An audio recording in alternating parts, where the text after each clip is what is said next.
of some of the melodies in Tron Scherzo because there are like a couple that show up again, like ba ba ba ba ba ba ba ba ba da da da da da da da. Yeah, that was the Yeah, specific one there. I don't know. I just love how she just makes those parts reoccur again, and it's kind of like like reminding you, oh hey, like you know this is going to happen, you know. Man, I honestly wish I had a score of this because I would honestly go crazy in writing writing a grid matrix about it, and then talking about the pitch bends that uh, Wendy Carlos adds at the end of the scherzo, which is really cool, and also reoccurs in what I'm gonna talk about later. So, besides the Tron Scherzo, what was another one of your favorite tracks that you liked? Hmm. Let me think. One that surprised me a lot were the ending titles because I typically turn off the film at that point because it's the credits. Yeah, me too. But when I listened to it, I really liked it. I hadn't like realized up to that point, but I love how Wendy Carlos merged the strings in the orchestra with the synth. Yes. Like throughout the entire score, but that track specifically is when I realized it. Um like the last 45 seconds of that track. Yeah. I don't know what it is Yes. about it, but I love it. I love the ending titles. That one's up there too. I mean, also I kind of got really happy when there was a little clarinet solo in like the first few seconds. So, but yeah, I like the last 45 seconds too, cause just that you know, and I was just like, yes, like that's how you end a soundtrack, and that's how you That is how end you end a movie. exactly. And that was just honestly a really good mix of the orchestra and the synth. It was great, and it's almost like a medley of what we've heard throughout the movie. For sure. But as I said, like there were quite a few tracks that I realized, oh, I recognize this like from the film, which obviously they're in it, so I shouldn't be surprised. But normally, when I listen to a film score of a movie I really like, I don't pick out which scene the music is from unless I've just watched the movie and it's way, way, way too much. Yeah. But like when I got to the Light Sailor, obviously the title tells you where in the film it is, Mhm. but it was like one of the tracks that I remembered how it went as I was listening to it, which was a really rare thing in this soundtrack for me. Because, like, with Legacy, I listen to that one all day long. I'm not surprised when I can sing that one, but this one is a much rarer occurrence for me to just put on when I'm bored. Yeah, I remember like the one time I actually like watched all of 82 cuz I watched it when it was streamed on one of the cable channels way back when. But when I watched 82 like fully cuz there were some parts I'd never seen before cuz sometimes TV will sometimes cut out just to fit the time slot. So seeing 82 and how the music applied to it, I was just blown away. For sure. There's just one of the tracks that you brought up earlier, Water Music and Tronaction. Yes. Like, that's. I don't know what it is about that one either, but it's just such a good one. It's very ambient and just I like that scene. It is a really fun scene. Um, One of the notes I put for it was I love me some wacky track names. Like just the word Tron action. It's Yes. amazing. I think we should use that more for everything. Yes, it needs to be like a full word on a dictionary. It deserves to be. I I agree. Just every time there's a scene in Uprising where Tron's fighting someone, it is now Tron It's action. Tron action time programs. Yes. Oh no. When we get to Uprising, I'm I'm probably going to have a bad habit of saying it. Or even like even Nothing wrong with that. Legacy for example too. That When Rinsler shows up, who's ready for some Tron action? No, that's how we give a spoiler away. No. Oh, you're right. No, how dare we spoil a 10-year-old It's film? no, it's actually Rinsler action. I don't know what you're talking about. Yeah, yeah, Rensler action. Sorry. Yeah, and of course they don't have like some of these tracks like don't happen like verbatim like throughout. So for We Got a Problem, for example, like the first like minute or so of what we hear actually doesn't happen until Clue gets derez by the MCP after like failing to interrogate him. Because and then Oh, like ba ba ba ba ba ba ba ba ba ba ba actually happens first when the recognizers start found Clue and are chasing him. So while looking for that missing data. that's really interesting, just from like an editing standpoint, Yeah, and like because of like. Sorry, go ahead. now you're good. So like when you're just listening to that specific track, you're gonna you already hear like the whole like suspenseful music, and you're saying like, wait a minute, this is where the MCPD Rez's Clue, and then afterwards, then you hear that melody before when the recognizers find him. So yeah, it's interesting how I mean composers are able to kind of like splice it and kind of put it into scenes of the movie that fit. Okay, I think we should talk about one of the. I think to me it's one of the best themes, and it's also part of a deleted scene that I wish didn't get deleted was the love theme. Yes, that is a really good track. It was the when I was listening through the soundtrack, it was the first one that I noticed. Oh, we're bringing back motifs from previous tracks in Yes, here. it I like that. is the first Tron motif, and I liked it. And when I first saw that deleted scene, I was all like, "Wait, what? Like the music is great. Why did you get rid of the scene?" Because Disney thought it wasn't PG enough for their movie. Uh, like I would put the music in a different scene. Like I would keep the music.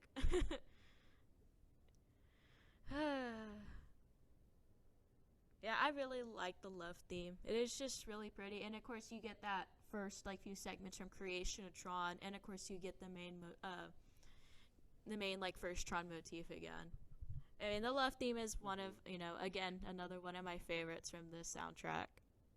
So one of the things I liked about the soundtrack is there's also some like solo arrangements that Wendy Carlos has done, especially for Anthem, where she includes a keyboard solo. So you could kind of like have it on your ear, and you can kind of play it on a regular piano just to pick it up, and you can pretty much learn the music from there.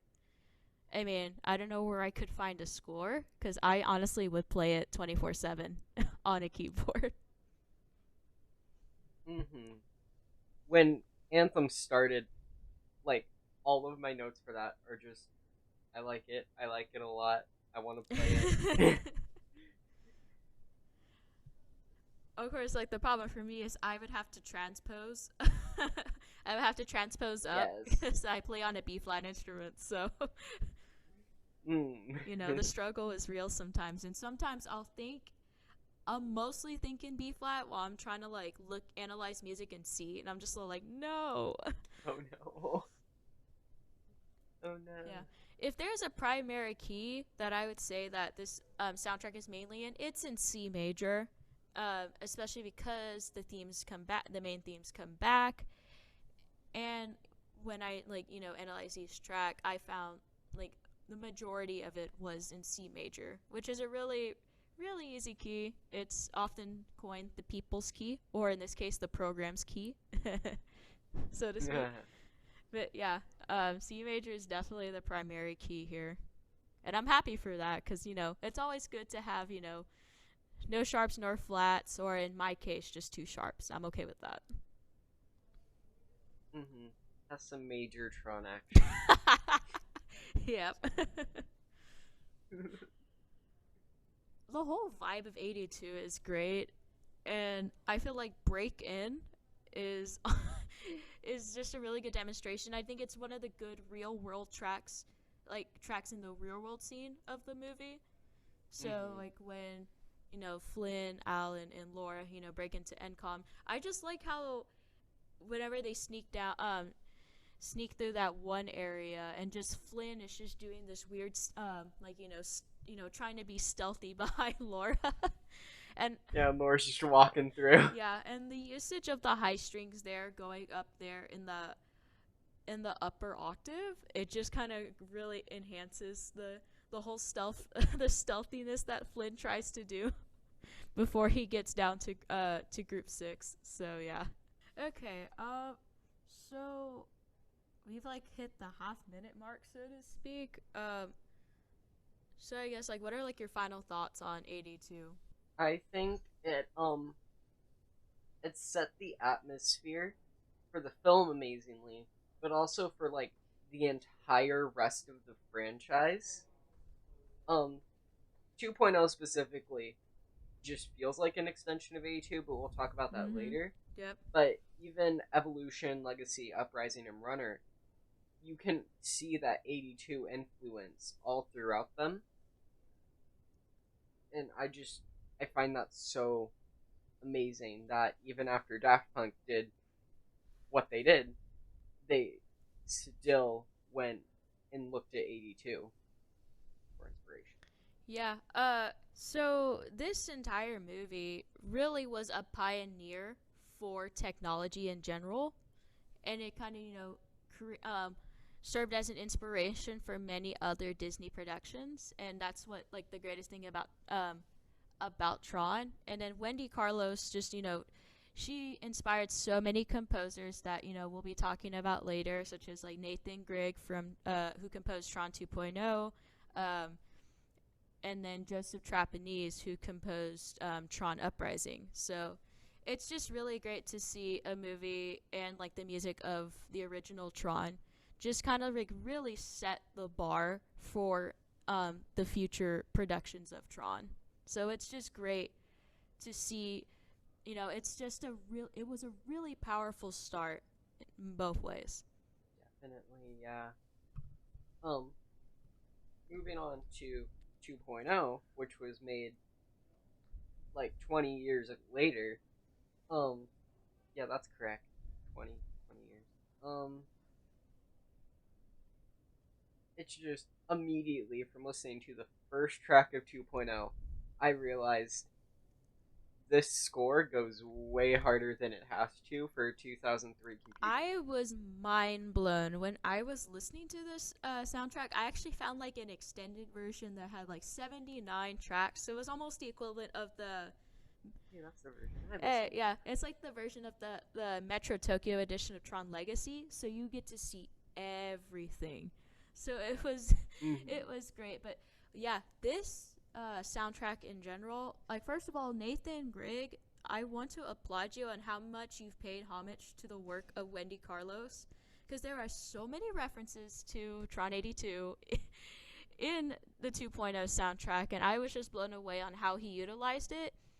And he definitely like harmonicized it. He put some of the main motifs in different keys, and also implemented some really the quirky like computer sounds you hear like in the 2000s, just to make this the experience of Tron 2.0 just a memorable one. Yeah, definitely. Like, I haven't played through all of 82 yet, but like, I've seen all the cutscenes and listened to all the music, and it just the story in some parts can feel rushed, but the music never feels that way at any point. Yeah. Like, going just for probably the track that most people have heard, the main titles is it's just really it harkens back to 82 while still somehow making it its own. But like I said, this entire soundtrack to me just feels like an extension of 82 in Yes. such an amazing I way. agree.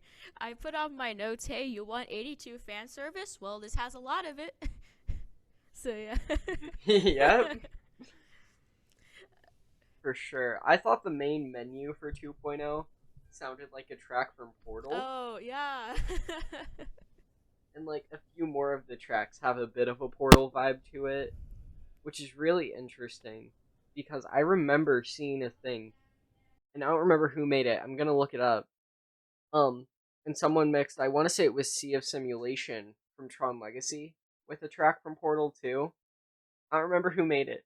And I'm really sorry because I wish I could promote your work, but um, I just remember thinking, man, that goes so well together. And here we have an entire soundtrack that just feels like that the entire time. Yeah, for sure. Yeah, so there is one piece in particular that in 2.0 that I was blown away, and I like shared this with a couple of people. Is that uh, it's called "What Are You Doing?" slash Alan Enters the Electronic World. So first of all, you almost get like this swing trap version of the main Tron theme, as I coined it, and even I don't know why I get I feel like I'm in Hawaii, like I have my headphones just chilling at the beach, and then I hear da da da da da da da. And I'm just like, wait a minute, what? Well, Apparently it's Tron. funnier because I know exactly what you Yeah, because mean. apparently Tron's in Hawaii. Us. I mean, Alan did ask Laura if her laser could send him. True. But yeah, that was one of my favorite tracks out of 2.0. Besides the like verbatim return of the Tron Scherzo in 2.0 Of course, style. of course. But yeah. I'm willing to bet he had a score of 82 to go off on. Well, I'm gonna have to go. No, I'm just kidding. I had fun. I like analyzing stuff without a score. It's a challenge, but it's worth it. Like at least like these 82 and 2.0 were kind of both difficult to analyze. My analysis of Legacy and Uprising really simple because I listened to those tracks a lot more. So Yeah.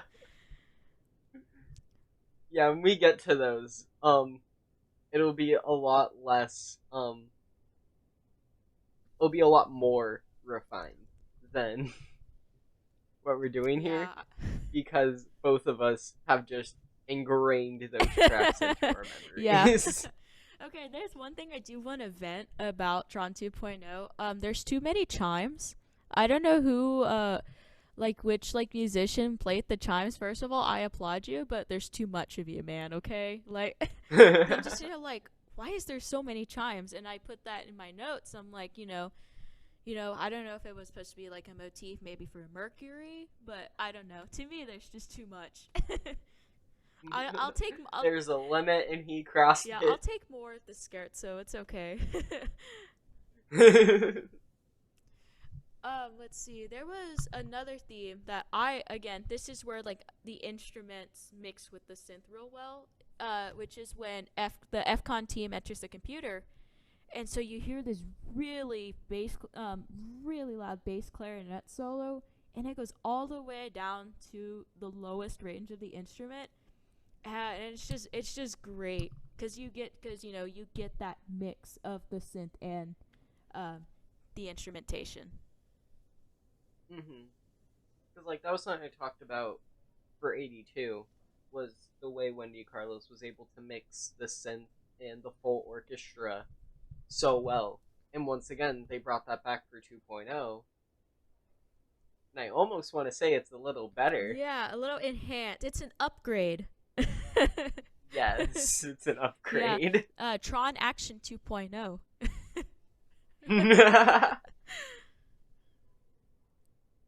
But yeah, so I guess I can kind of use some of my musical terms here. So basically, what Nathan Grigg does is he implements variations of a lot of the melodies from Tron 82 into this soundtrack specifically. So for those of you that may not have musical knowledge or like maybe novice or interested in learning about music, so variations is basically music that can be changed melodically, so you can manipulate the melody, but listeners can still hear, like they can still picture that original melody. Changing it harmonically, so adding some form of dissonance, putting into another key. That especially that's what Nathan Grigg does. Especially when whenever Thorn's theme um, occurs within the soundtrack, and then of course contrapuntally. So basically, he manipulated the counterpoint of the original Tron melody, and so and of course, like I said before, these sections, are based on the same melodic material. So the Tron scherzo and the Tron melody were you know, definitely used for variation for 2.0. He had them written on sticky notes and was just placing them in to the score booklet as he was writing Yeah.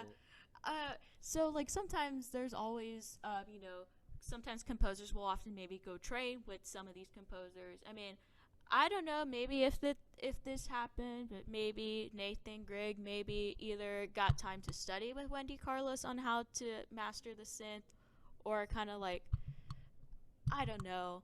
It's just amazing how honestly 2.0 is really an enhanced soundtrack of 82.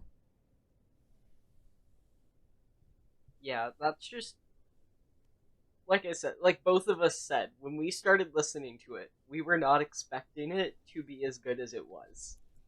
I can't And just like recall. feel like a film Yeah, score. I can't recall how many times I jumped out of my chair because I'm sitting here wait a minute, this is a video game soundtrack. But there are other video game soundtracks that do this too. So, but for Tron, I don't know why, just for Tron 2.0, I was just super, super excited that, this was, the fact that this was made in 2003 and it didn't have to be this intense, okay? Well, like today, video game scores being to that extent, that's a much more common thing. I agree. But I mean, like even by Super Mario Galaxy in 2007, they were starting to utilize orchestras more Yes. for video games. But this was 2003, and it was not a common thing. They may have typically would use like one guy with a synthesizer. Yeah. And they're just adding, the instrumentation with an orchestra. It's just amazing. And, this will definitely be talked a lot more when we get to Tron Legacy. Because, again, I actually didn't know that the London Philharmonic also did Legacy. So I'll definitely go into about that. Because I managed to find the names of the performers and, the instruments that were used besides, besides Daft Punk's, amazing work on the soundtrack. So, yeah, for sure that's going to be coming soon. Yeah, it will be. Okay, I know I talked about Wendy Carlos in 82. I need to talk about Nathan Grigg because I actually looked him up uh, beforehand. And so he did not only just do Tron 2.0, he has actually done a lot of really other great titles. He's done the Fear franchise. So he's done all of those. He's also done a little bit of Mortal Kombat 11, just the in round fight music. So he was just an additional composer. So he managed to contribute some works there too, and I was all like, whoa. But yeah, he is a really popular, a really known film score composer. So it's just great being able to see the other tracks that he's done besides Tron 2.0, and it just blows my mind of how far he's gone since 2.0. But overall, with 2.0 soundtrack, I don't know how many times I've said this, but I'm going to keep saying it. It is just an upgraded extension of 82's, and it's amazing. If you cannot get enough of 82 soundtrack, or really, if any of the Tron soundtracks, go for 2.0. It's incredible, and you will not regret it. I personally have not played Tron 2.0. I've seen some walkthroughs and cutscenes and stuff, but just listening to the soundtrack, oh man, like what Disc of Tron said, it's definitely just in a huge, expansion. Wow, okay, I cannot words. Huge, expansion of Tron 82. I really love the work that Grigg has done on the soundtrack, and this game is really good. Y'all should definitely go play it and listen to the music, and the entire soundtrack is really ambient, some really good steady music, especially for someone like me that has to like study 24/7. So yeah, I mean, I definitely would recommend this soundtrack as well as the 82 soundtrack. You really get that, digital vibe. It almost feels like you are in the digital realm. So it's great, just like that high leveling compiling program in 2.0 that Jet gets to meet in the middle of the game. Literally, that's my mood because he just has his music up, and yeah. Well, thank you so much for being here, and I had a great time talking through these two amazing pieces of media with you. Can't wait to do it Yeah. again with Evolution and Oh yeah, Legacy. for sure. And thank you, everyone, for listening. And we will see you later, programs. Remember, Tron lives. Tron lives.